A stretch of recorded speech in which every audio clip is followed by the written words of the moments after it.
So this is our inaugural podcast. We are in Burnsville, Minnesota, and we've just celebrated some birthdays here. I am Sean, the dad of three beautiful daughters who all have now got an appreciation for horror movies, and we thought it would be awesome to have drinks and talk about our love and appreciation for horror movies and the different levels of reason why.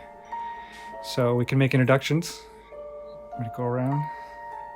I'm Lexi. I'm Brianna. I'm Allie. I'm 28. I'm a Virgo. And I love staring at the moon for an extended amount of time. Thank you. Very thorough. Thank you. Well, I thought it would be fantastic to share stories here because I discovered horror movies when I was about 13. And I loved them for the gore. I was fascinated by the prosthetics and the methods for the special effects were the things that got me into horror movies in the early and throughout the 80s. And back on the whole slasher series, and I became enamored by Freddy Krueger, enough so where I actually built my own custom Freddy Krueger glove and had a little workshop in my parents' garage. And actually confiscated most of the pretty good steak knives in the kitchen to custom make a very authentic one. And then actually the second year, I guess the next movie came out. They were on like movie number 3 by that time. I was pretty well known in high school for the guy that was kind of the Freddy Krueger guy. I had a full dummy in my bedroom that had a full latex Freddy Krueger mask and the sweater. They didn't sell those sweaters back then, so I actually had a sweater and I spray painted it green and red to make my own. I shredded the collars and the wrists and stuff to make it look more authentic. And yeah, my friends thought I was a little bit weird, but my favorite horror icon of all time was the Wolfman for some reason. And all the way back from like the Lon Chaney Junior version to even, I think it was Michael Landon, the teenage werewolf, up through Michael J. Fox, the teen wolf, passed on to Jason Bateman, all that. I've always had a fascination for werewolves. But so what age girls were you when you kind of discovered that you liked being scared? That I liked being scared. Yeah, definitely didn't start off as I like this. It was just like, ooh, haha, okay. Yeah, Alicia, when did it start for you? I don't know if you even maybe helped introduce Lexi and I, along with Dad. Honestly, it started more as more of a social thing to be like, oh, I'm going over to this friend's house and I'm watching a movie. I don't know if my parents would allow me to watch it, kind of thing. And the most fun thing to watch, of course, was whatever early 2000s horror movie was out at that time. Because it was a social thing to be like into scary movies and want to be scared and go to the haunted houses. And so yes, I'm definitely would not consider myself, growing up having a rebellious childhood. The most I did was watch scary movies in my friend's basement. So just destroy my own psyche. That's yes, exactly. Did you feel naughty when you were doing it? Maybe, I don't know. Isn't that part of the fun? Why you do that? But I think so. But as far as like turning from just like the joy of being scared or haha watching scary movies and maybe more appreciating it and picking out like, director styles that I like or picking up on different hues or, music or the cinematography of it all. Really, I mean, because movies in general has just always been big for bonding with Dad, of course, and then just sister time too, and it's just always one of those things, just down to watch a movie. Yeah, because that became kind of a Friday night movie thing, is when you girls got old enough and all of a sudden it went from kiddie fun movies to like, hey, these girls are old enough where we can actually watch a scary movie together. You guys were initiating that. It was kind of exciting. I should mention that I've been in the television and film industry for about 30 years now, so I've tried to expose all my kids to some form of it, whether it's been being involved in commercials or bringing my kids to the movie sets and letting them see some of the stuff or post-production facilities. And So the fact that they do have what seems to be almost an inner sense and awareness and appreciation for technical elements of filmmaking and procedures makes me pretty proud. But and I should also mention, you girls, you just turned twins turned 25, you just turned 28, and so this has been something that's been, you'd say, since your mid-teens. Oh, easily. Yeah. I like to think of it as like I've collected all the films that I've watched, and it's like a collection that I have now going. And especially still enjoying rewatching. I like to use the term serial rewatcher because I have no problem sitting down and, watching A Nightmare on Elm Street over and over and over and still being just as into it and smiling the whole time, to be honest. You guys each have your own favorites, don't you? You have favorites that you probably all collectively like, but do you have unique favorites that you've... Yeah, I think we tried to find our favorite another time we had gotten together, and mine, I always know, is As Above, So Below. I'm dedicated to that movie right now. Yeah, well, for the past few years, I think it's awesome in a lot of ways. But and that's the thing about horror movies, though, and I think our attraction to them is you find one that in whatever way, whatever reasons, is special. It's artistic, and so you rewatch it and you continue to kind of analyze and pick apart what makes it so good and stand apart from all these, tons and tons of horror movies. Mm-hmm. Well, and I feel like I can't ever really fully commit to one favorite. I have different genres among favorites. More the favorite like slasher, or more the like comedy horror, the cheesy, more gimmicky, and then the, if you will, like the darker, more like psychological, like storytelling too, kind of on the line of thriller horror. But Insidious, all of them in general, and the Conjuring universe, granted, are a little more relative now, but just following those I'm still very passionate about and can rewatch all of them. But kind of going back to getting more into it, I think especially when we were younger, if I think back a little more time-wise, but the Paranormal franchise, seeing that one in theaters and kind of more of the found footage like style, I feel like that was really big and what kind of like pushed into... Yeah, I think after I saw Paranormal Activity, I immediately like sought out other kind of... That was like the first... I think that was like the first... One of the first... Kind of. Did any of you see the Blair Witch Project? Yes. Okay, yeah. That's much later. What's that filming style called? I know you just... Found footage, or like, like a found footage type Yeah. thing, yeah. So Blair Witch and that. So it was really exciting because it seemed realistic. Mm-hmm. Yep. So that was, I don't know, just exciting. Yeah. Which As Above, So Below has a lot of that to it too. Yeah. Like a mix, which I like that a lot. So it's not really being scared that you like. It's what is the emotional sense that you crave in... Because I have to admit, like, we'll see trailers or we'll see promos and stuff, and you just get excited that this other movie's coming out. So what is it for each of you that is ignited by the potential of seeing it and the process of either being in the theater and the first shot comes up, or you're at home and you push play and you're ready to just experience it? Well, there is like, a psychological reason, sort of people contemplate why people like to be scared for fun, like even like going to haunted houses. Why do people want to put themselves in those situations that are terrifying, and what makes it fun?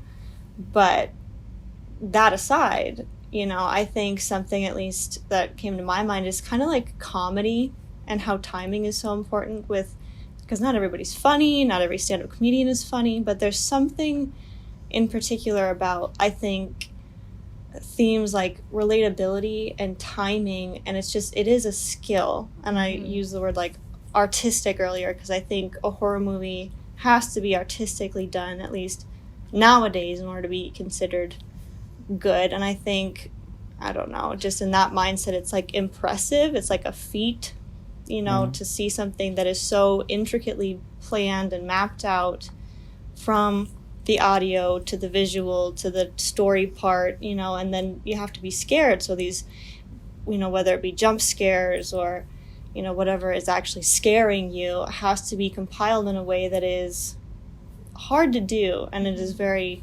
specific. Yeah, and it's exciting when you find that horror film that makes you... It's exciting when it scares you in a new way where you cannot predict. So for me, if I see a trailer for a new horror film and I can tell, oh, that's kind of the same concept I'm used to, whatever, or if I see one that I can't really predict what's going on there or whatever, you know, I get excited about the idea of getting scared in a way that I'm not familiar with. Yeah. I feel like that's a good way to put it, especially given, as you will, like I mentioned earlier, having that we've built up such a collection that we can recognize certain storytelling patterns. And so, yeah, it is a little bit of, it can be like an adrenaline rush if you see something new that could scare you in a new way, and to be scared. Yeah. I mean, what really does that even... Yeah. and it's... Yeah, and what Lexi was saying, it's exciting to be scared in a new way because you appreciate it, because you're like, wow, that team is so good at their job in that they have invented a new, like, reaction from me, a new, like, thought process from me. But that was their work that did that, and it was intentional from them, so, yeah. That's true. That's, yeah, like, I appreciate, that's cool. The clarification of that is recognizing kind of an art form that has generated a response, that you like the response. It's not so much the jump scare or the terror, it's that it's a unique emotional response. It's just as looking at a piece of art or listening to a piece of music and feeling something and an emotive response from it.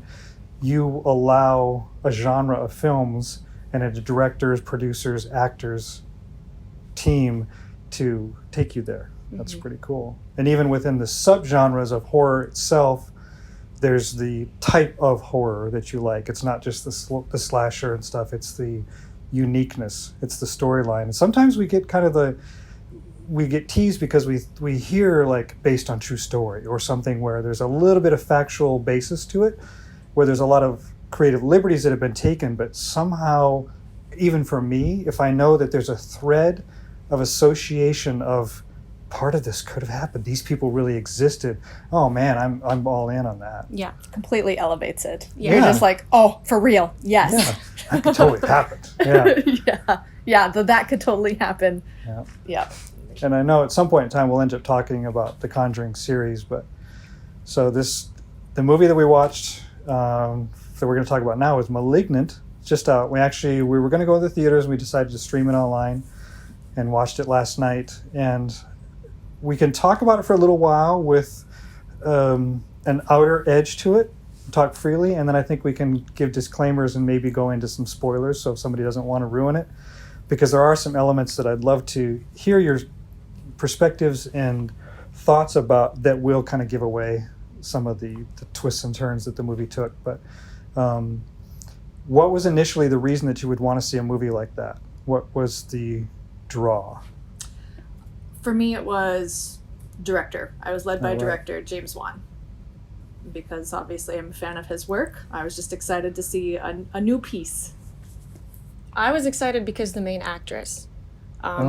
Because I didn't even realize it was a James Wan. That was just like icing on the cake. But yeah, the main actress I'm a fan of. And to see her in another horror film, because she was in Annabelle, which, the first Annabelle, whatever. She played the mom? Okay. And that movie was really good. And she did a really good job. So to see her in another horror film was intriguing. And I get, like all of us, I'm sure, get excited at, you know, a new trailer for a new horror movie. But having seen as many as we have at this point and just being such fans of the genre, there's certain things that I'm, like, I guess, looking for in a trailer. Otherwise, I probably won't see it, or I won't be so excited to see it. And for this trailer, one of the little keys where I'm like, okay, I'm going to continue to watch the trailer, I'm going to be excited for the movie, is it was all very dark in lighting and color, and I was like, okay, so this is going to be kind of creepy. And then I think one of the other things is that it's this woman in her home, and it shows scenes, at least the trailer I saw first, shows scenes of her just going about her life, seemingly holding a basket of laundry, whatever, and she's alone. And something about those elements of, like, again, this aspect of relatability, like, almost, you know, based on a true story. Why are we attracted to that? Where it's like, okay, a woman alone. This is real life. This is everyday life, and it's dark, and there's something creepy going on. It could make it even scarier. Yeah, because I could possibly relate. Yeah. Yeah. And then there's also, I think, a part of the trailer where she's being chased or she's running, but it never shows you what she's running from, and, you know, she's panicked and she's whatever. And for me, that makes it seem like almost supernatural, or there is an entity that is scary, and it's other than just like a home invasion, like an actual human person. There's something added to this, be it a creature or a, you know, whatever, that is antagonizing the main character, which is interesting. Unknown at that time. Yeah.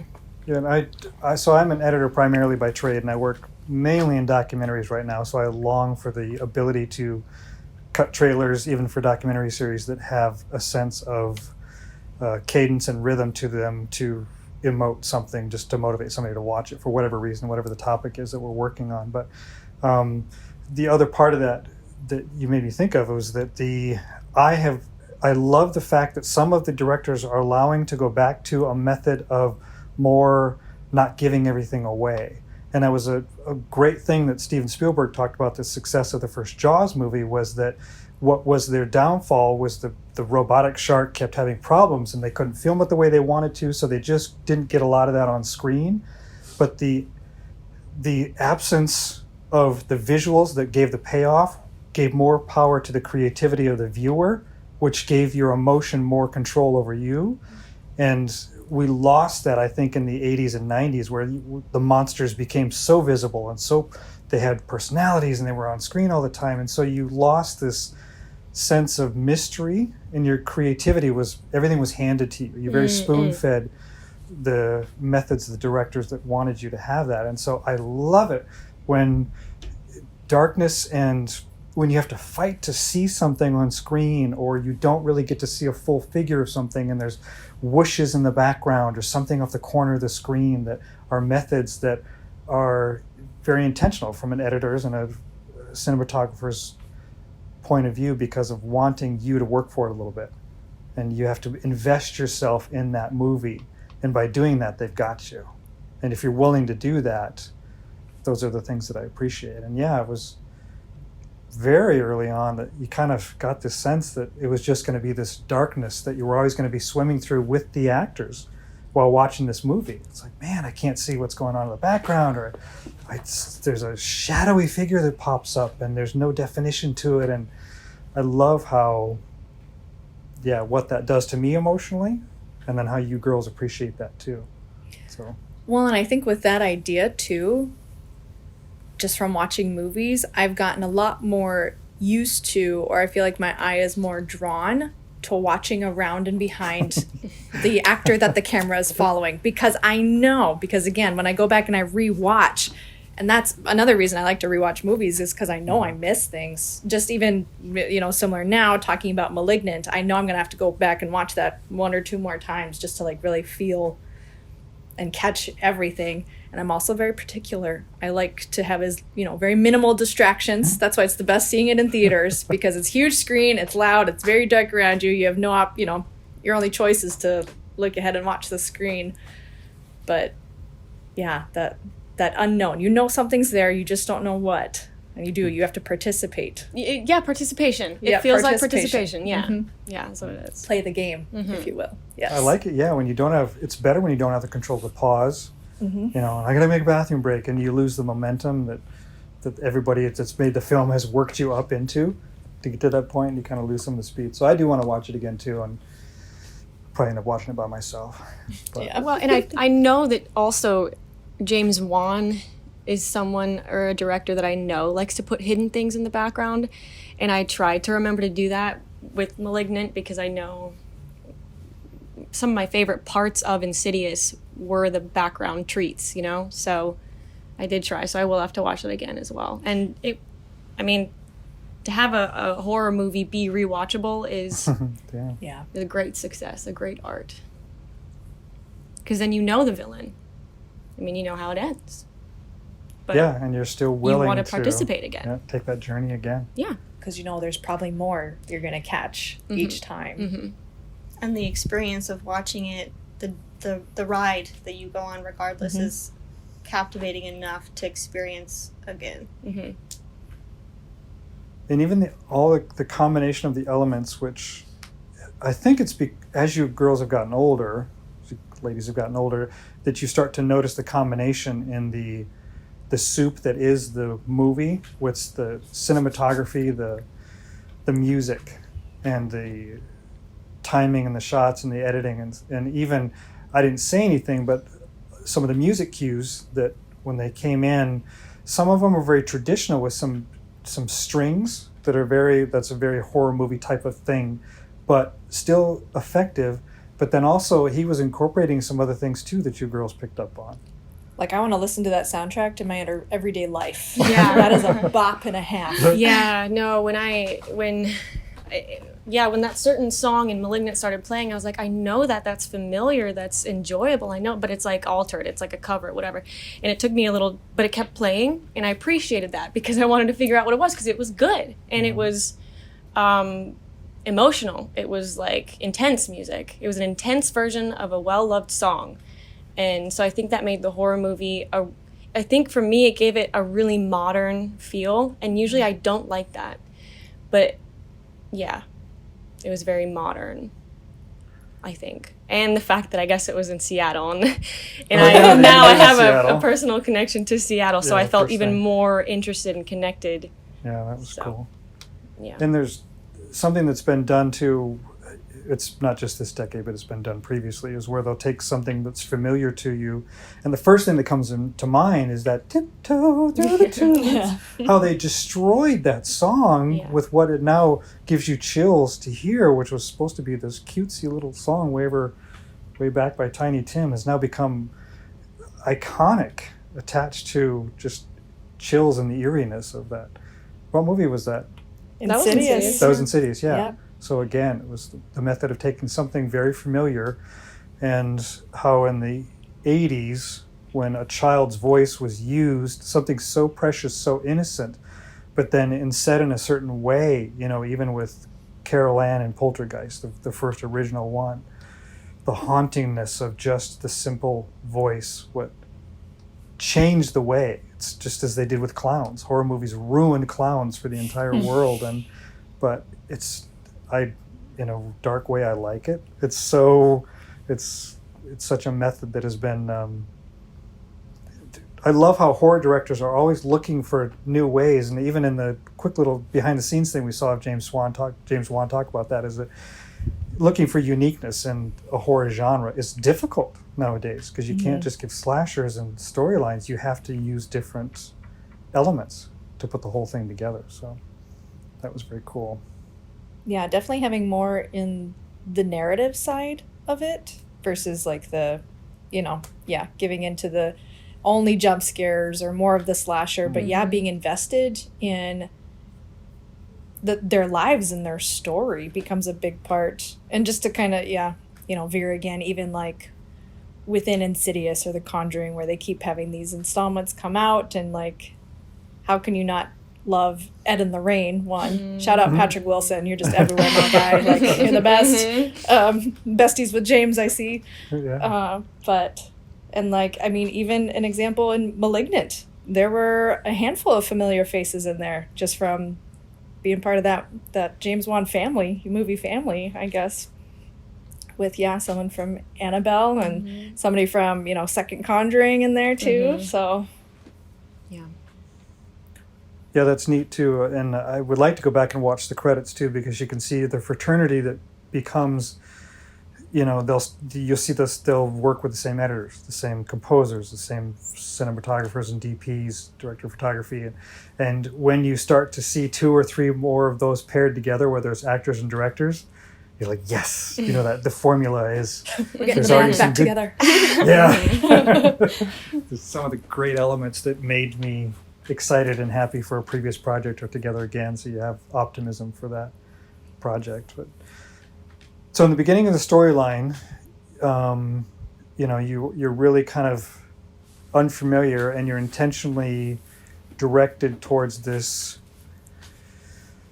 unseen entity that is then tormenting the main character, the woman, and nothing has kind of solidified for quite a while yet.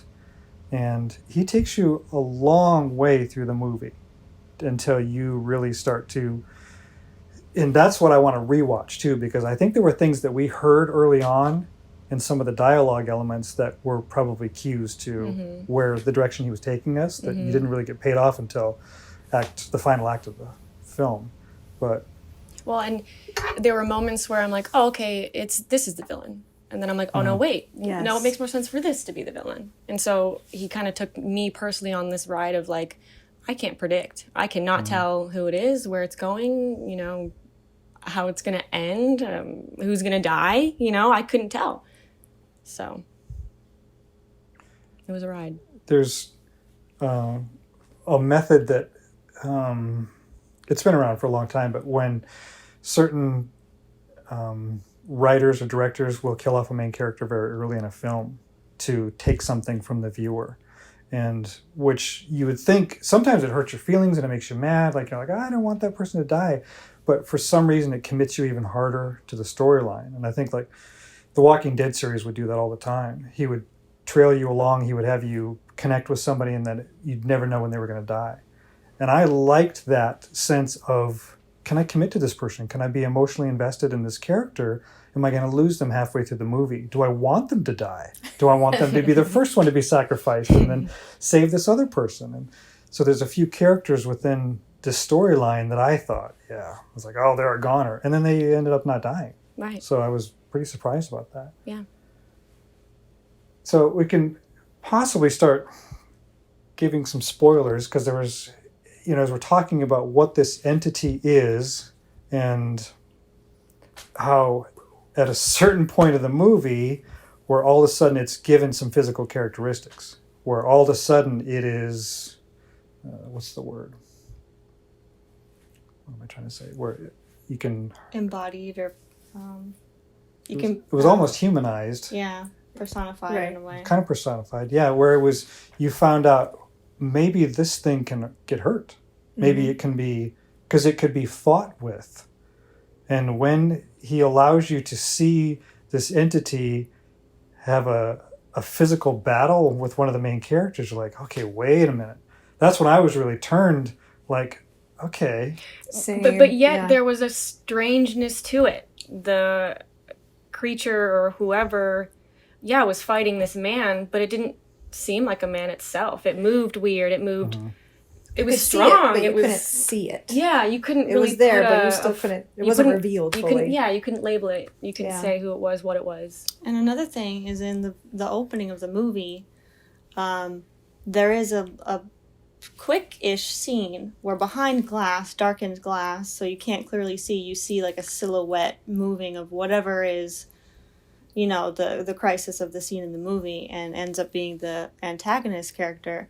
But that even is more confusing, because throughout the movie I forgot about that scene. Because what you see is not very human at all, but it is moving and living and reacting and struggling, whatever.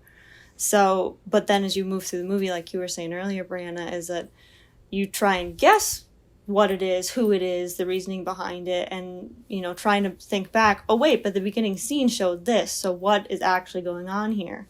And a lot of times I was guessing supernatural and all these, like, it has to be... Yeah, I think they wanted you to think that supernatural, and you didn't attach any physical embodiment to it. Well, and I especially felt like, too, you know, there was a part just a little ways into the movie where, you know, our main character, Madison, she's standing and looking at the wall, right? She's looking at that spot and counting what had happened to her at the start of the movie. And I remember watching that and just realizing it felt like there was a focus on her shadow. that was being cast on the wall as she's looking at this. It's like this dent or damage to the wall, but like I felt like her shadow was so defined, like you were supposed to be seeing that. Not much was happening with it, but then just going along with the theme of watching for blurs or shadows, that one was right there. It wasn't moving. It was her silhouette. And just, I kept thinking about that going through the movie too, just going back to her shadow. It hit me. It sat with me in that way. In that moment, I remember I was so hung up on, okay, there's hidden details everywhere. I was so focused on the cracks within the hole in the wall. I was like, there's a face in there? There's a name in there? I was like looking for a clue in that damage to the wall. So I didn't even see. I have no idea what you're talking about. Oh, yeah. See, you gotta go watch it again. Yeah, now you're going to watch it again. And that'll be cool too, is if once we have watched it again, to then check with everybody, did you see this part? Did you notice that? Because even, as a fun film is, when you get to the final act of a movie, you're putting the pieces together. You're like, that's what that means. And it's this great game of hindsight of where you're like, oh, this and that and this and that. And even the title of the movie, Malignant, I was picking that apart before, and I was like, weird title, And then in the opening scene, it's almost the cold open of the film, is where it's this laboratory or whatever, and this psych ward thing, and then she's like, it's time for the cancer to be removed. You're like, okay, well, cancer and malignant, okay, that kind of makes sense. And then something, and so the payoff for that it was very unexpected. It was cut out the cancer. And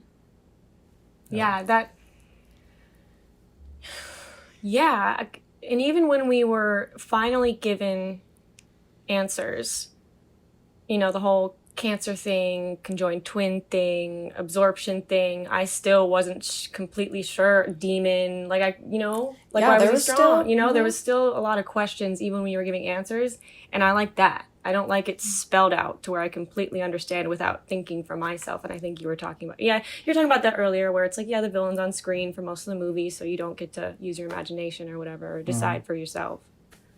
So. Yeah.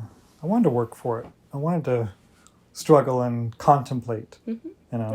It's funny watching a movie with anybody that just kind of in act one or act two, there's like, oh, this person's that, and they nail it, and you're like, oh, I kind of wanted to work for it a little bit, but if there's other reasons that you can enjoy the rest of the movie, then kudos to the director of that. So with the formula that was this, is there another movie that you would say this is similar to? Oh, man. I think it depends on what you want to talk about being similar, because there's a lot of similarities that you can draw, I think, to Insidious in a way, from music score to the color, tones and brightness and different lighting, and the title, Malignant, Insidious. He likes the one word. But there's also different elements of the actual plot and the story, where it's some of it psychological, and then also that very organic, physical, aspect to where the bad guy is actually existing. It's not supernatural, it is of this world, it is whatever, explainable in a way. So, I don't know. Well, in terms of plot or story detail, there was familiarity in that it was kind of this started when she was a kid. Imaginary friend, right, quote unquote, you know what I mean? And so that was like, okay, that's a familiar thing. The kids to have an evil imaginary friend turns out to be a demon or something like that, so that was familiar. But, in the end, it wasn't entirely familiar. It was familiar, but with a twist. It was like a brand new resolution. Yeah. So. Well, and even again, we have our main character, Madison, come on screen, and I noticed right away, I'm like, oh, she's pregnant. Just like her character in Annabelle, starting off pregnant. And just like the storyline revolving around this evil entity wanting to, attack this innocent, unborn, spirit here. And that is obviously, that's played on a lot. Yeah. I think that's what was kind of the good thing about this movie, though, is that you did have those elements that are very not unoriginal, where it's like psych ward for a horror movie or anything to do with the hospital, not very original, and things like that. But like you said, Brianna, it was familiar, but with a twist, so much so that it could still be noteworthy for us to kind of, it's significant enough and likable enough for us to want to talk about it. But actually, yeah, if we do want to sit here, we could break it apart and be like, okay, that reminds me of that. Yeah, I've seen that before. Right. Yeah. But Well, you're and not. But it's like having a good meal. You're not bothered by that. The familiarity, you still have appreciation for it. And I mean, obviously, another familiar thing was the actress. And sometimes that's a bad thing because you're like, okay, I have to believe she's a whole new person than what I already think she is. And that actress was, in my opinion, absolutely able to do that. I was able to disconnect her from not only her character in Annabelle, but my very familiar character of her from Peaky Blinders. She became who she was supposed to be in this film. And I think it's why. Who's Ed Warren, who plays him? Patrick Wilson. That's like him. Yeah, it's crazy when you have this love for an actor who is not just solely like amongst the horror genre, and you've seen them in other films, and to be able to feel like you're invested in the character that they have in front of you versus being distracted by all the other characters that you already kind of have collected in your mind of these other pieces that they've been in. And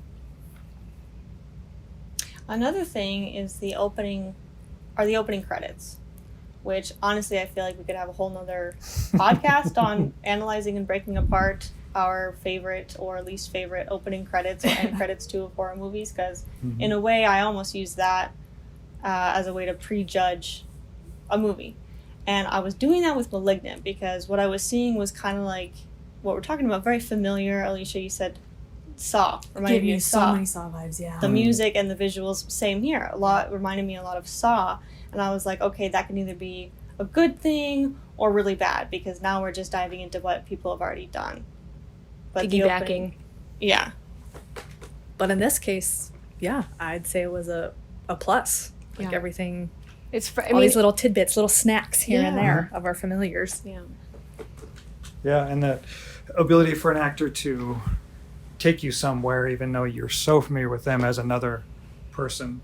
Because I remember growing up and watching the 80s, and you're 5 minutes in and the acting's horrible, but you're like, you know what? I'm going to give them my 90 minutes and maybe get some jump scares and some slasher stuff out of this. And so then there was some gore in this. I never really know which way they're going to lean towards that. Some directors don't go towards it all, and they're really intentionally not towards the gore, but others lean a little bit too much on it for emotional effect for that, because that affects different people differently, and all with the intent to grade, the experience of it all.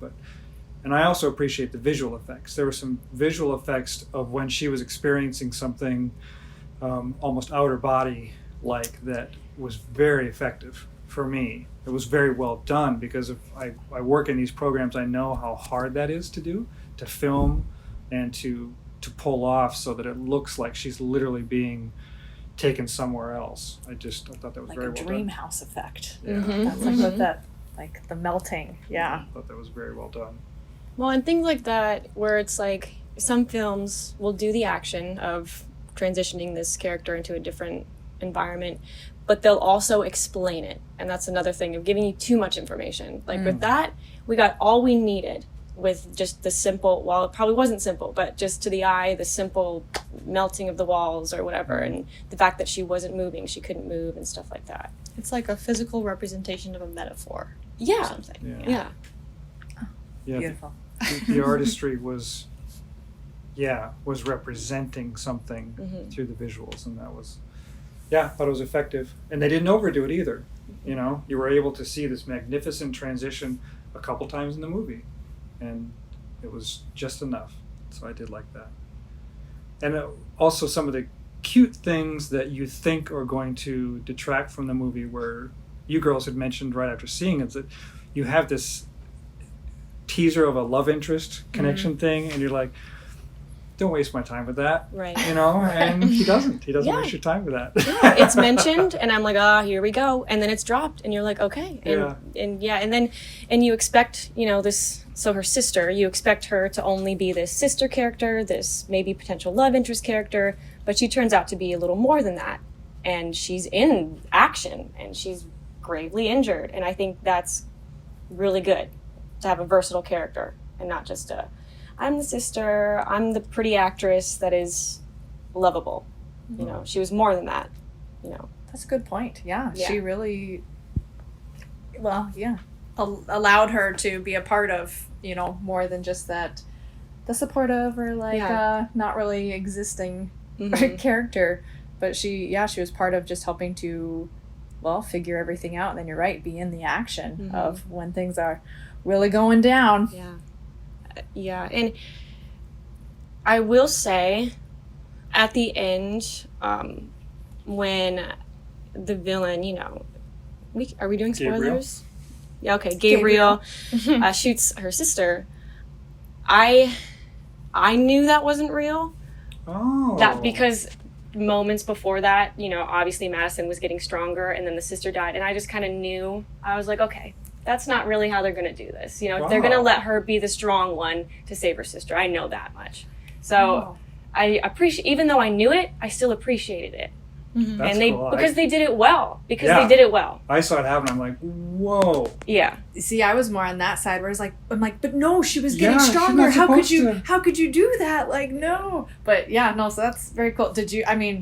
Were you kind of more on the no, you believed it, or were you on Brianna's where you're like, When it initially happened, I was like, no, that's not real. Oh. But then the biological mother died, they shot Madison too, and all these other people are dying. I was like, oh, maybe this is how the movie ends. So I did a little bit of both, but I think that's another thing to comment on is in regard to favorite horror movies and stuff, and just being an avid horror movie watcher is you do develop these observations of patterns or pretty good guesses.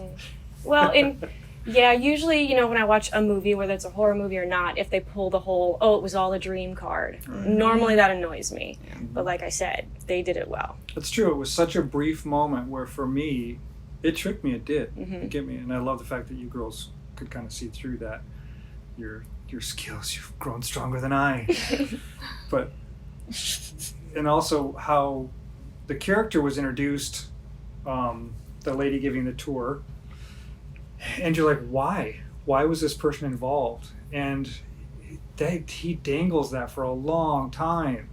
I loved that. Me too. And finally you get the payoff. And we all kind of was like within seconds of each other, we're like, oh, that's who that is. That's why she was involved in this. And so that was a fun, just side note element to the storyline that was well done.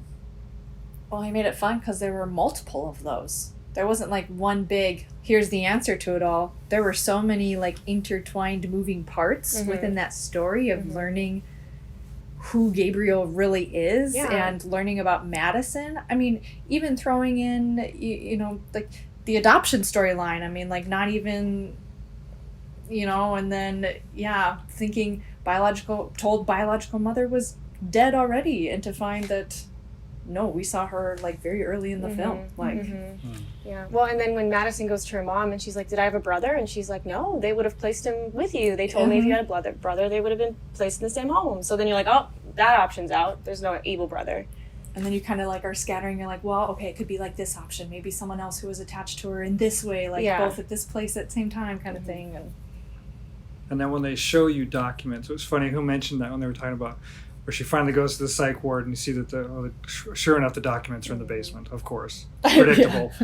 But when it's a very common method of when they'll flash over a scene of a paragraph or something and it's shot in a way where you're supposed to only pull 2 or 3 words out of that sentence and this diagnosis and this was the, and for the people who can read fast enough or that don't pause that are like, oh, well, that means this, and I was able to see just enough of that, the clinical diagnosis or whatever, the notes that had been talked about, embryonic absorption. in utero. Yeah, in utero or something like that. And so, and you're like, another little breadcrumb, to go, okay, maybe it's going in this direction.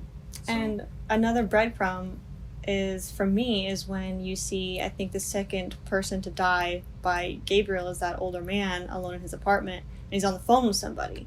And he says, he's talking about a doctor, and he's on the phone and it's like, forget exactly what he says, but he's like, oh no, I've only ever known them to, you know, be great with people. And it's like, oh, well, you know, that was that one time, but that was a long time ago. And then you're like, you know, that was a little bit of a breadcrumb for the doctor, you know, that we saw in the beginning of the movie. Yeah, that's true. And I like, because you're, you know, talking about that one too, getting into the colors again, the being really heavy with the red color, which made me think of Insidious a lot. There was definitely a lot of blue too, which blue, I mean, I really feel a lot of that poured over like early 2000s, like mid 2002 movies too. But the blue and red, like having both of those, I feel like I don't normally see two strong colors coming through, and this one really had two strong colors. Yeah. Well, in blue, that's like a cooler color, but red, that really evokes a big response. Malignant. Yeah.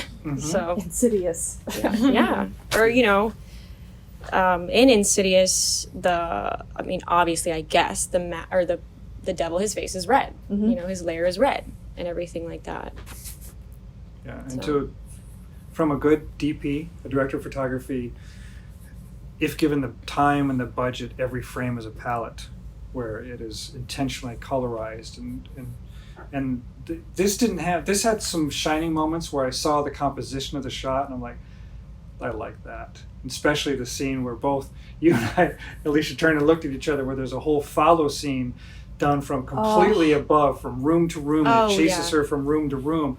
And sometimes you'll see that as a transition, you know, whether it's done through through 3D, you know, where they do transitions from one room to another and follow one from, but this was from room to room, up the stairs, around, and room to room, and finally it's just like, that was a fun perspective to have on this, where you were just this, your POV was this separated person, and she was so helpless in going from that. So that was a method that was kind of fun. But some of the coloring too, where there was, everything would go dark, but there would be one silhouette red light coming through one window or through one corner, where red would be splashed up into a corner, but for a very specific reason. So I appreciate those things. So all in all, I think we surprisingly enjoyed it. I just jumped on board because I thought it would be interesting, but I was pleasantly surprised Very pleasantly surprised. the unpredictability of the end, you know, and people may laugh and think that that's just a novice. They would have seen it coming a while, which you girls are probably getting a little bit stronger at that foresight with seeing patterns and predictability in certain things. But I enjoyed it, and I'm actually looking forward to seeing it again. Yes, me too. This has been really fun for me, and it's exciting for you girls to appreciate the genre of horror from a technical and an emotional perspective. Love you all. Love you all too. I'm excited to see where this goes. Cheers. Cheers. And cheers.